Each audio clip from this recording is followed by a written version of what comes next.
Torn from the fiery pages of the mightiest annals of the West comes the supreme saga in the great tradition of frontier drama.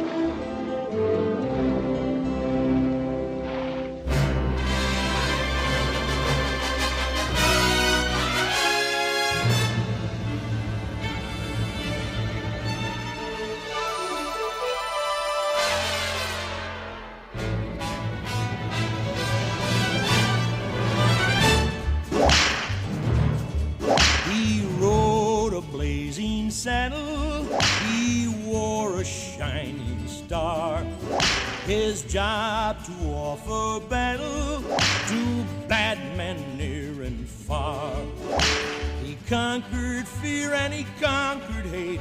He turned dark night into day. He made his blazing saddle a torch to light the way. When outlaws rule the West. So here we go. 1974. In 1974, Mel Brooks gave us not one, but two classics.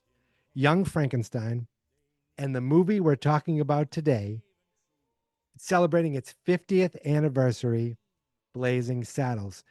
But folks, even though I only watched it for the first time on this podcast, my co-host had been loving this movie for years. First up is a man who 1974 also brought us. A man who treated me like a cuck today as he took my wife out for lunch and walked with her romantically by the waters of Newburyport. My buddy, David Johnson. How are you doing this evening and what are you drinking? I'm doing fine, Michael. By the way, your wife was magnificent today. She has a glow about her. Yeah, and I'm gonna drink some Heineken right now because of the great Madeline Kahn's character. Oh, little German beer action for the German actress. There were some other. It's not German, but it's not German. But... Isn't it like? No, but the beer is German. No, isn't it like Heineken's a German beer? Dutch or something? Or it's Holland. Yeah, Holland, isn't it? yeah. That's That's like Amstel. I thought it was German. That's all right. Sorry. That's all okay. Well, it's close enough. At least you're drinking. And hearing the other voice you hear is the man who, he is not a rustler, cutthroat, murderer, a mug, pug, thug, nitwit, halfwit, dimwit, viper, sniper, comment, Indian agent, Mexican bandit, mugger, bugger, bushwhacker, hornswoggler, horse thief, bull dyke, train robber, bank robber, ass kicker, shit kicker, or a Methodist joining us this evening, Mr. Christopher Johnson. How are you doing tonight and what are you drinking? I am doing well, Michael, and I must say you use your tongue better than a $20 whore. But I am drinking from my flask, a little whiskey. Very good. The Waco Kid, like the Waco. The Waco Kid. Nice. Yep. Which coincidentally I'll get into, but we Jess and I watched this date on our first movie. Strike that, reverse it. Are you guys all fucked up tonight? I think I just had a stroke. Watched this movie on our first date, and I knew she was the one. But I was going to say, as far as the Waco Kid, I had shoulder surgery. As you know, I dislocated my shoulder 3 years in a row on the 4th of July, and back in the early 2000s, late 90s, early 2000s. And so my left hand is shaky. So I always do but I shoot with his hands. When Jess points out your shaky hand, and I say, but I shoot with his hand. So very excited to do this. I am very excited because somehow this movie I have missed this movie for, my entire life up until yesterday. Incredible. And yet, like growing up as a kid, when I say I loved Mel Brooks, I loved two things about Mel Brooks. Spaceballs, because I was a kid and balls. when it came up. I loved that movie. I still do. And my dad never showed me Blazing Saddles. I knew if I paused too long, but he did show me Young Frankenstein, and I remember. No, he told it. falling in love with that movie. It was black and white. Yes. Go again with it. Yes. No. But I grew up just being obsessed with Young Frankenstein and Spaceballs. And this movie, I don't know why, it just never, we never crossed ways until finally. Never on regular cable. Well, I didn't know that Young Frankenstein was made the same year. I thought that was a later movie. Yeah, I didn't realize either. that. I didn't either. Young Frankenstein came out in December, and I think this one came out in like March or something, same year. Because Gene Wilder, he had such success with Mel Brooks doing the producers and this, and then Mel Brooks let him basically. He co-wrote. I think he wrote. Yeah. Young Frankenstein, right? They co-wrote it together. Yeah. Yeah. Right. They brought Harvey Korman and Madeline Kahn over. This movie could have been so different. Because reading a lot of facts on this movie, there was so many different actors they wanted in this movie. Like Richard Pryor was supposed to be in the movie. Richard Pryor famously. He's a writing credit in this movie, which I didn't know until today. Yeah, he co-wrote it with Mel Brooks. Did he? Yeah, my did Buck Henry write this too, or no? Yeah, not Buck Henry. It's want me to go through the quick stats? Yeah, go for it. Okay, apparently I lost all the stats that I wrote. Are you kidding me? Wait a minute. I'll have to open up the IMDb. So Blazing Saddles from 1974, written by Mel Brooks, Norman Steinberg, Andrew Bergman, Richard Pryor, and Alan by Andrew Bergman. Well, the story by him, and of course directed by Mel Brooks. Famously, the studio did not want Richard Pryor because they couldn't insure him, right? And Mel Brooks was going to quit, and Richard Pryor's like, "No, don't quit." And he suggested Cleavon Little, who I have nothing but good things to say about Cleavon Little, except like I felt like after seeing the way this guy performed in this movie, why wasn't he huge? He was so good in this, right? So charismatic, so natural, so good. Yeah. So funny. I can't even imagine. I love Richard Pryor to death, but I can't imagine him in this role either. Like this movie. Can I say this movie's perfect? It's perfect because everyone that wasn't supposed to be in it is in it, and they made it perfect. It was fucking ridiculous. Gene Wilder was ridiculous in this movie. Yeah. Yeah, he's perfect. Instead of the old actor they were going to have that was a drunk, but he threw up. He threw up while he was upside down. Are we awake? We're not sure. Are we black? Yes, we are. Then we're awake. But we're very puzzled. I think I'd better straighten myself out. So many great inappropriate lines. But go ahead, finish with the stats. Oh, yes. So starring Cleavon Little, Gene Wilder, Slim Pickens, Harvey Korman, Madeline Kahn, and Mel Brooks. It has a Rotten Tomato score of 89%. For critics, 91% per audience score. And it was a massive success on a budget of $2.6 million. It made $119 million. This is 1974 money. It was nominated for 3 Academy Awards, Best Original Song and Best Film Editing. Both lost to The Towering Inferno. I know Towering Inferno because OJ was in it. I didn't know there's a song from that movie. Best Supporting Actress nominated, Madeline Kahn was nominated, which I was. Oh, I did not know that. She was fantastic in this. Just so funny. I didn't know she was nominated. That's amazing. She lost to Ingrid Bergman from The Murder on the Orient Express. Great movie, too. But Harvey Korman wasn't nominated, even though he said it right there that he should have been for Best Supporting Actor. Harvey Korman was fucking ridiculous in this movie, too. He's so funny. And the so that role was supposed to be Johnny Carson. It was offered to Johnny Carson. Really? Yeah. So, yeah. I wonder if Johnny Carson would let himself look that stupid, Yeah, exactly. Like they wanted they also wanted John Wayne in this movie. Yeah, he said no right away. That would have been terrible. He said it would have ruined his career He said he was the first one to line up to see the movie, but it would have ruined his career. He said It probably would have. 74, yeah. He still was kicking. Yeah, I think the shootist was, I don't know, that was later maybe. But yeah, it was funny because, the studio obviously was like, told Mel Brooks, you're gonna have to cut a whole bunch from this movie. We can't release it like it is. And Mel Brooks was like, "Yep, okay, I'll cut this, and this," and he didn't cut anything. So it comes right out of the gate, just Asian slurs and. Oh yeah, I mean, and it was, and Richard Pryor said, "Don't let up." Don't let up on using the language. Yeah, to Mel Brooks, right? And then scene, I couldn't stop laughing. I was watching it, and I think I kicked the both. I couldn't stop laughing the first 30 minutes of watching the movie. I mean,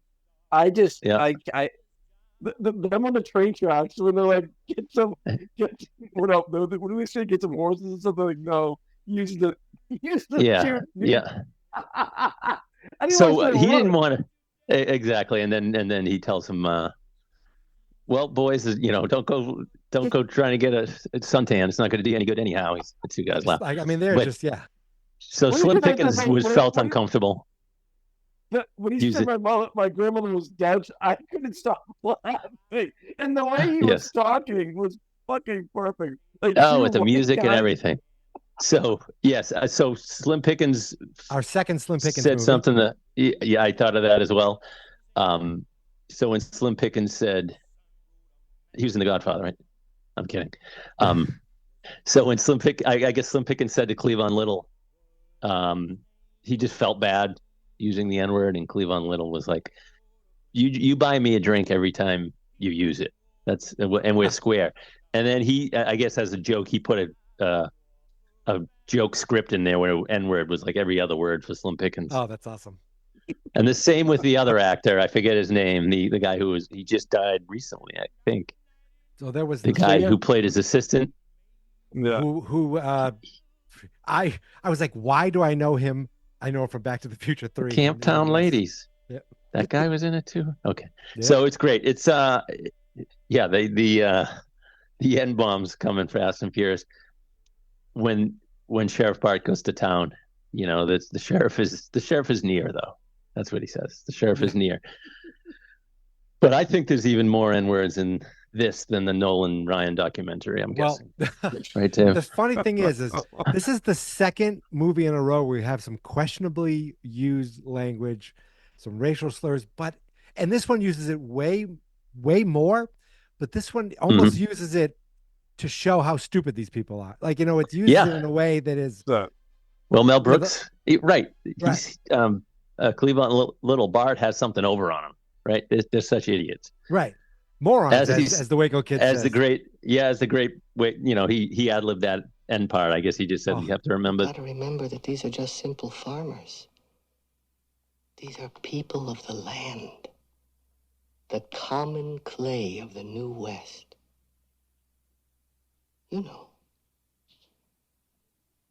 Morons. It looks so genuine, the way his reaction, the laugh. Yeah, his reaction. That was just such great dialogue and great chemistry between those two. So, what do you like to do? Play chess? Screw? Let's play chess. Let's play chess. I don't know what I was expecting. I don't know if I was expecting more of a farce, and there's definitely a lot of that, over the top slapstick stuff. But I wasn't, especially the ending, which was incredible. It was very meta. I love how meta it was. But it was great. Reminded me one of the best parts of it, right? Where he kind of did that again in Spaceballs, where they took out the VHS of Spaceballs, and I kind of forgot to see what's going on in the movie. That kind of, this was like the predecessor to that. But I didn't even remember that. I wasn't expecting it to be like heartwarming, like the performances and the relationship between the two people. I know it sounds ridiculous. There's a whole scene where it's basically Looney Tunes. They play the Looney Tunes music, but they do play that. You cared about the characters where I wasn't expecting. I was expecting really shallow, over the top silliness, and it was more than that. Right, and we got that. We got plenty of that, especially towards the end. Yeah, So many great lines, so many great scenes. Obviously, that little bastard shot me in the ass. How the Waco Kid became the Waco Kid. But I was going to say back to was Oscar nominated for the song. Yep. I guess the guy that wrote that song didn't know it was a comedy. Didn't know it was really? like a. Well, Mel Brooks. He thought it was a real Western, but he still loved it. Yeah, Mel Brooks wrote the lyrics, and he wrote the song. I mean, even the song doesn't play comedic. No, it's great. It's a great like Western song, right? But this not the end song. This movie has a ton of one-liners that have been used over and over and over again, and I don't think people know where these phrases are coming from. I think I knew. Excuse me while I whip this out. Oh yeah, but Where the White Woman At. I don't think I knew that was from Where the White Woman At was from this. Until he said it, I was like, because I've heard that. The way you allowed to do out that sentence too. Hey boys, look what I got here. Hey, where are the white women at? Oh boys! Oh boys! Look what I got here. Oh yeah.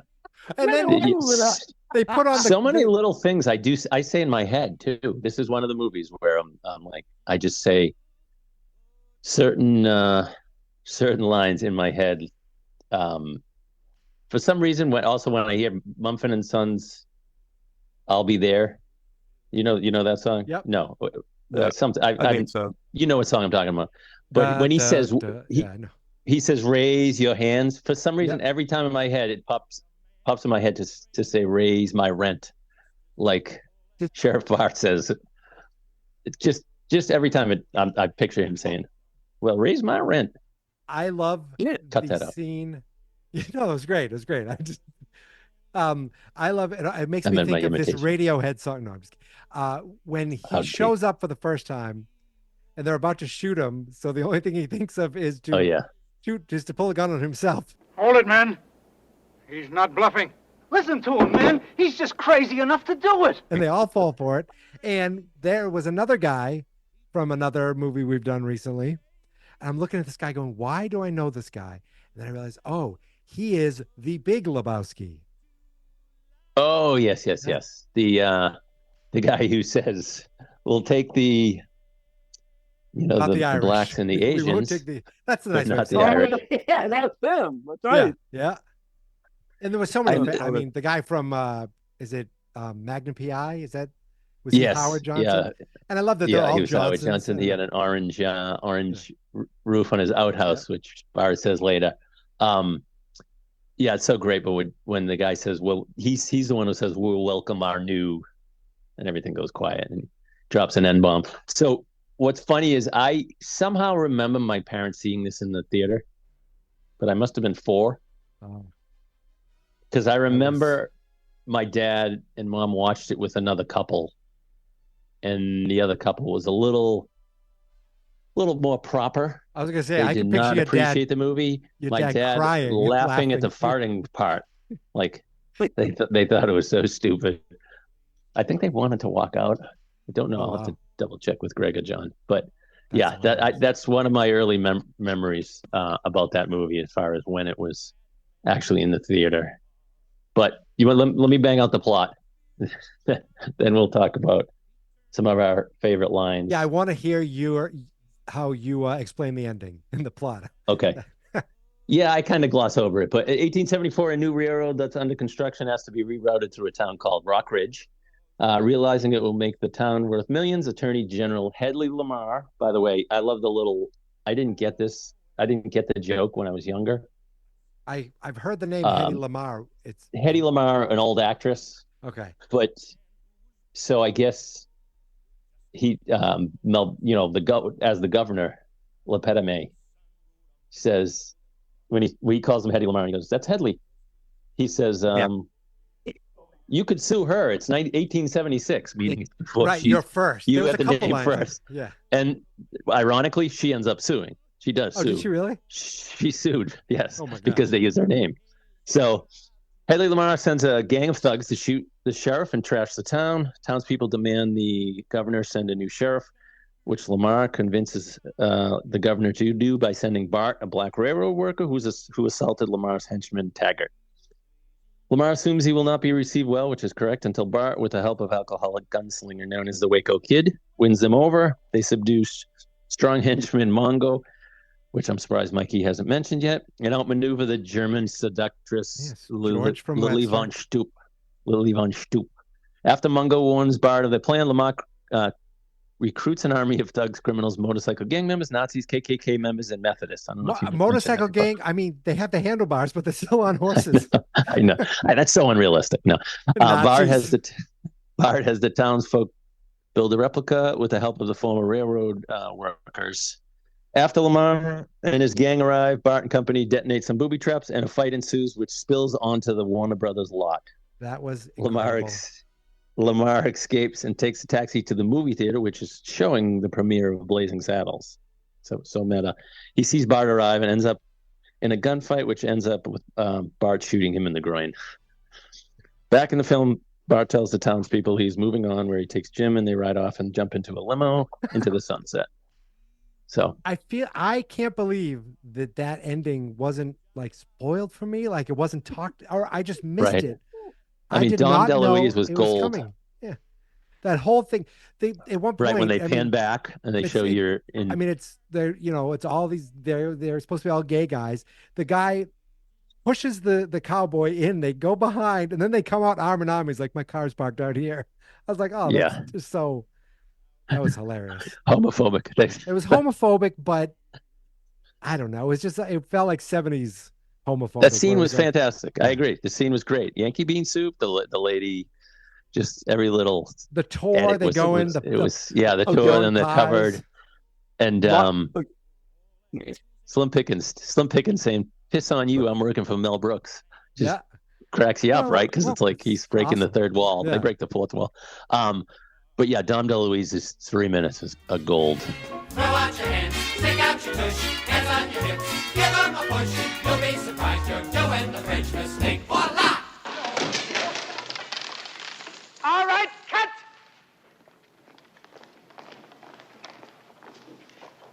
Wrong! Okay, just watch me. It's so simple, you sissy Marys. Give me the playback and watch me fang it.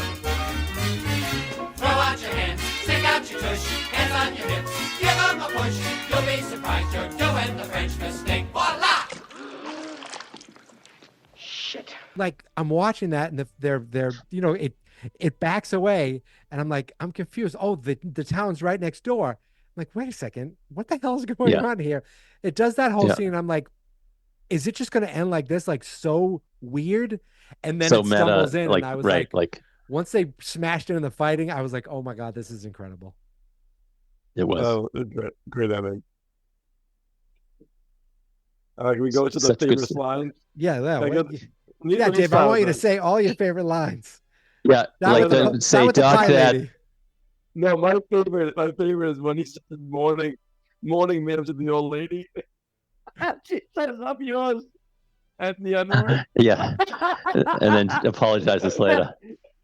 And the knock at the window after he gives the candy grip to Mark. That's also great too. But then when she's like, "Good evening, Sherry. I'm sorry about the whole up yours." The townsfolk are great. The townsfolk are great. They're just over the top dumb. But then he's like, much of he basically says much obliged. They keep so much of the pie, right?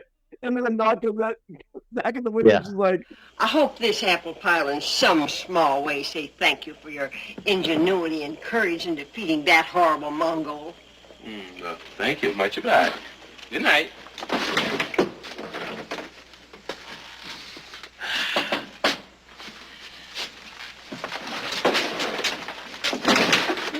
Of course, you'll have the good taste not to mention that I spoke to you. Of course. Good night. I'm rapidly becoming a big underground success in this town. Gee, in another 25 years, you'll be able to shake their hands in broad daylight. You obviously you have a good sense, to not mention this. So there's that like prospector guy with the gibberish, and he's saying all the gibberish stuff. And it was funny, but that's then Gabby Hayes. The guys, I'm Gabby Johnson. the guy's response. He's gonna roll away, biscuit cutter.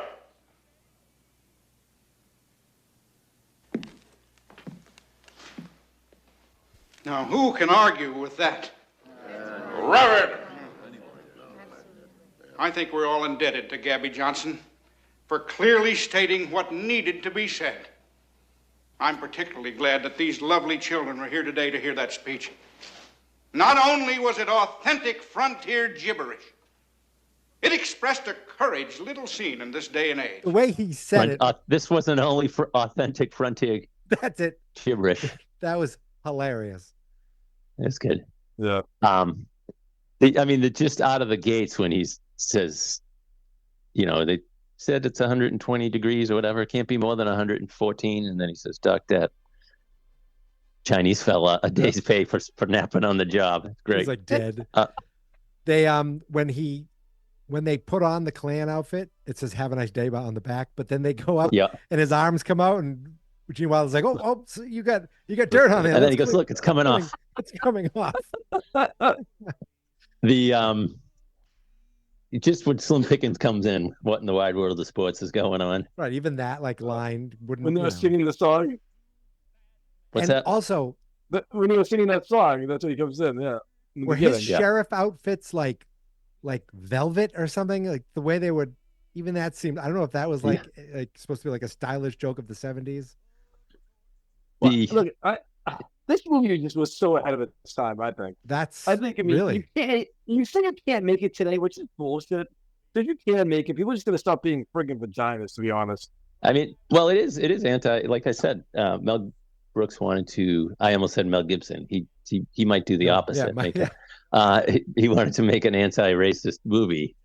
By the way, the Taggart. I was just gonna say the line when Taggart tells him what a number 6 special is. I got it! So, we'll work up a number 6 on him. Number 6? I'm afraid I'm not familiar with that one. Well, that's where we go riding into town. A whopping and a whomping. Every living thing that moves within an inch of its life. Except the women folks, of course. You spare the women? No, we rape the shit out of them at the number 6 dance later on. Marvelous. That's so creative. He doesn't say women because he goes, "Well, you spare the women?" Nope, we rape the shit out of them at the number 6 dance. It's terrible. Great line. When they were putting the bad guys to take up the town, that was a fucking. The line just kept going and going and going. Oh yeah. They had sheiks, they had camels, they had the clans, they had German soldiers. But they also did the tub scene way before Mike and Clay ever did the tub scene. Oh yeah, They just did it with a Froggy, not the duck. Yes, I don't think that didn't come up. Daddy loved Froggy. Froggy loved Daddy. Oh.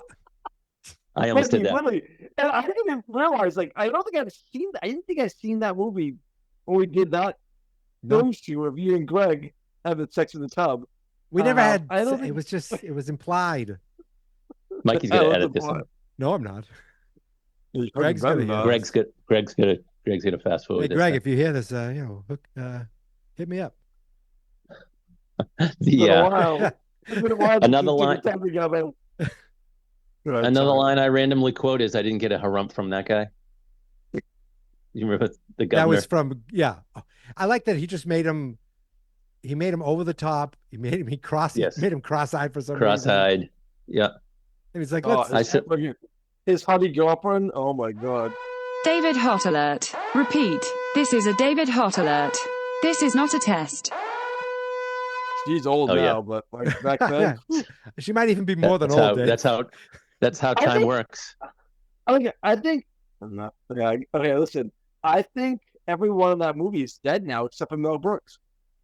Yeah, it's amazing that Mel Brooks is alive. Yeah. Mikey, I bet you said it well the other day when Dave said something like somebody died now. Or he said something like he was alive yesterday. You said that's how it works. That's how it works. He was just alive. Yeah. Who said that? I forget. You might have. Yeah. You said something. Yeah. The worst is I forget. This has been a lot. Well, we lost a lot of people this week. Bob Newhart passed away today. Richard Simmons. Which is awful. And then Shelley Duvall dies, and Dave texts us, Shelley Duvall, she wasn't that bad looking.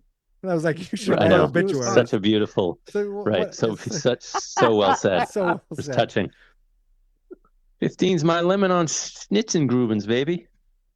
Oh my god! And they're trying to get her to like, Yeah. I don't know. They're trying to get her to like, whatever, shake him down or whatever. And How there's about that just a whole- little? Yep, but just the. I was going to say Javi Cueman's so good with her, and Javi Cueman's so good with Taggart when he tells him the speech Mikey was saying, and Yes, all the and then Taggart says, Right. I forgot, I need a pen. Could you repeat that or something? Yeah, Is that what he when says? He just like muddled, he shit was kicker? looking for his Says pen. Shit kicker. Yeah, Harry Corman is. I mean, he's funny in the little bit he's in. Oh, Am I thinking right? Is he in Young Frankenstein? I might be thinking of someone else. It's He's been in a while. I think he High might be. Anxiety with Mel Gibson. He's funny in that. I mean, Carol Burnett, obviously, but he's he incredible. tries to get the student every discount. moment in this. Yeah, the student discount at the theater. He pushes the guys out of the way. He's you like, drop your beads. You dropped your beads, like. But And then he spits out his Raisinets. His character he might be the best character in the movie. I don't know He if falls. this was raw. Just his delivery. I was like, is that Mark Ruffalo in Poor Things? And I don't think it is, but it's reminded me of that kind of like that. Go do that voodoo that you do. So yeah, that was. And I will get the Academy Award. When What's he's that, like, he's like, they put their guns down, like, let's do this the old fashioned way, like men without Pez. Oh yeah. He puts his I gun forgot. down. He's like, I forgot I have my gun. And then he That's great. lands in the clay and makes sure to write his name.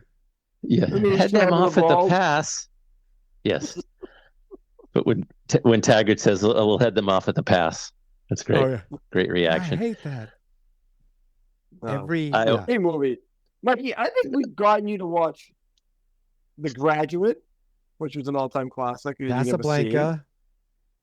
Casablanca. This, Gone Baby. There's a lot of movies that I've watched for the first time, and you too. great. I feel like the only person who hasn't watched a movie for the first time for this podcast is Chris.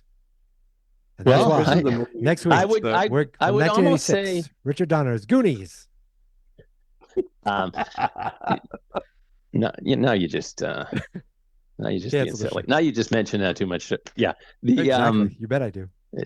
I was going to say I almost watched Pee-wee for the first time. That's you would true. say. That's the You one know, we got. like you. I had seen it apart, Right. and I said, "I'll watch it." And that and Better Off So, Dead. We pulled Better Off Dead. Dave I had pulled been you in for that rusty one. too. Yeah. Yep. Which was better for you, Chris? Better Off Dead or Pee-wee? I guess I would say Pee-wee. Yeah. Because I think you liked Better Off Dead. It's just been a while. I don't think you realized the brilliance of paging Mr. Urban. No, it's so good. Sean's not going to like that. I'm kidding. He's not going to listen to this. So, yeah. This movie's too So, old. yeah, it's almost black and white. You just have to say it's a Western, right? Yep. I love this movie. I'm just looking for any other. You know, he says, Bart. They said you was hung. Oh, And he's they like, you were right. I took me a moment. I was like, oh, that's great. I love, yeah, even with like the weird thing with the hangman, he had like an old, Yeah, he was. like the, I think he was a character. Yeah, like the old Igor. monster movie. Yeah. And they're hanging the horse. They're hanging like, and there's a big Yes. line.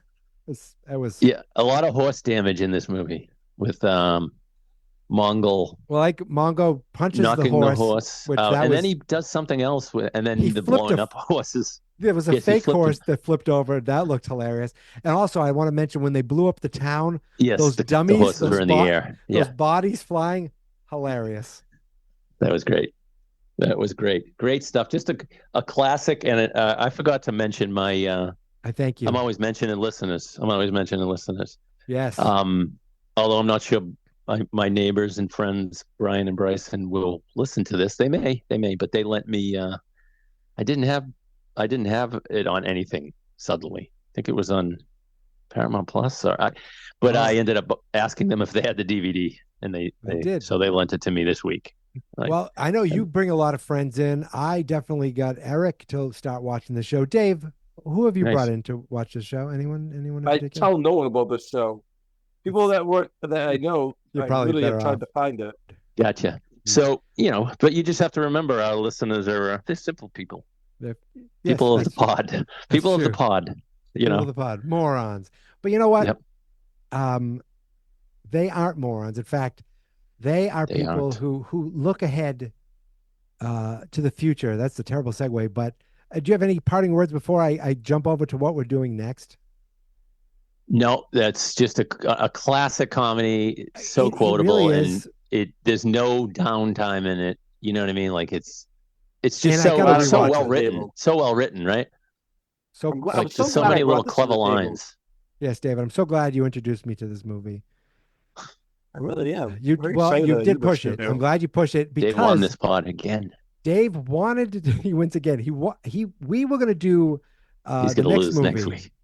but instead Dave said, Ugh. "Let's do Blazing Saddles." But my friends, we're now going back to our original plan. We don't always watch Some are originals. blockbusters, man. Some are Sometimes we blockbusters. watch What about sequels. What about Jurassic Park? We did that last year, fuckface. We did it. So We did. yeah. So We did Jaws, sometimes too. we do classics. Sorry, Mike. No, Dave, that's actually one we did on video. Here's the thing, though, Dave. You were at a restaurant. You were at a restaurant podcasting from the restaurant. Was I? That's But sometimes we terrible. do classics. Sometimes we take a classic and we do the sequel. We've done Aliens. We've done the Yep. classic Daddy's Home We 2. have to do the original. And, you know, Mm. the next movie we're doing is also can't wait. a sequel to a classic. He said in the original that he'd be back, and he was back in 1991. We're doing the Arnold Schwarzenegger, James Cameron classic, Terminator 2, Judgment Oh. Day. I can't wait to hear the music click in right there. Didn't your brother like that movie a lot, Mikey? I think we saw it in the theater. I'm almost 100% positive. You should get your brother in on this so I can take like a mailbag like he was listening and say, yeah. So you don't Yeah. care about this, or you're not into it? I haven't watched it in years, so I'm excited. I'm not the biggest T-Cheap fan. I'm not the biggest Terminator. The first one was good. They're great. The They're second one was pretty supposed great. to be great. I haven't seen it in so long. Maybe The I'll second love one it. was I don't kind of know. groundbreaking for the effects and everything. And It really was. Great effects, great soundtrack. yes, Mm. yeah. We got a little GNR Yeah. and some other stuff, I'm sure. Yeah, don't and then remember. we'll get your brother on soon enough. I swear, if we do, seems like old times. That'll get him in We should just mention seems like old times every week. just every time. Yes. We should just That's talk about it every week. That's a great movie. Right after we finished last time, I went and I watched the trailer. I was like, oh, Such Did you a really? classic. but Good yeah. stuff. Good stuff. Good stuff. Until next time, my friends, you can find us on Twitter at @fine_movies, on Instagram and Threads at Fine Movies, Fine Spirits. On Facebook, it's Fans Not Experts. On YouTube, it's Fans Not Experts. That's because the website is, David? I don't know. We talk about great movies while drinking. We talk about great movies while drinking. Yeah, we talk about great movies while drinking. And we feel fine.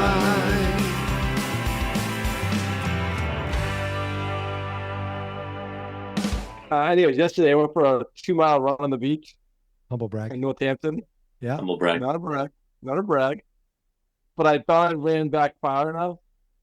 And apparently I didn't. And I literally thought for like 20 minutes my car was stolen. I'm like, my shoes, someone took my shoes off the rocks. So I left them with the rocks. So I ran on the beach. That's like me when I reported to mall security in Salem that my car was stolen. Wrong floor. If we were security, though, we probably didn't give a shit. Dave probably stole it. Fans Not Experts.